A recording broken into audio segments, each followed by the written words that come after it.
කොහොමද ඉතින් යාළුවනේ? ඉතින් අදත් මගේ YouTube channel එකට එක්ුණු ඔයාලා සාදරයෙන් පිළිගන්නවා. අද මම ඔයාලට ගෙනාවේ මගේ පොන්ඩ් එකට ගෙනාපු කාෆ්ලා ටික වල පෙන්නන්න. මම කාෆ්ලා ටික මේකට දාලා තියන්නේ මුන් ටිකක් බය හින්දා පොන්ඩ් එකට දාපුවාම කන්න නැතුව හිටියොත් කියලා මේකේ පුරුදු කරලා ඒකේ පොන්ඩ් එකට මේකේ සතියක් විතර තියලා පොන්ඩ් එකට දානවා. එහෙනම් අපි බලමු මේක කොහොමද කියලා. මෙන්න මෙහෙම යාළුවනේ මගේ වේල් ටේල් කාෆ්ලා දෙන්න ඉන්නේ. අතන ඉන්න ASCII මගේ පොඩි වේල් ටේල්ලා දෙන්න.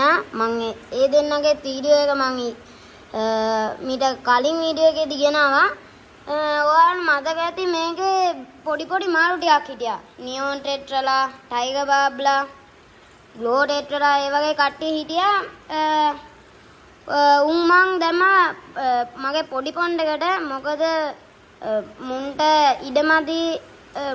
ඉඩමදි හින්දා ආය මෙතන ඩිෆ්ට් උඩක් තිබ්බා.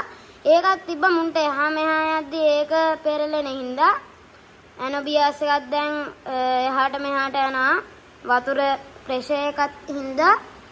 ඒ සයිස් එක ගත්තොත් අඟල් 6 වේල් ටෙල්ලත් එක්ක ගත්තනම් සයිස් එක අඟල් 7 වගේ මුන් ගත්තේ මං 750ට. පොන්ඩ් එකට දාන වීඩියෝ එක මං අනිවාර්යෙන්ම ගේනවා. ඔයාලා මගේ YouTube channel එක තාම subscribe කරලා නැත්නම් දැම්ම subscribe කරන්න. කමෙන්ට් එකක් උත් දාලා like එකක් උත් දාන්න. එහෙනම් මම අදට යනවා. bye.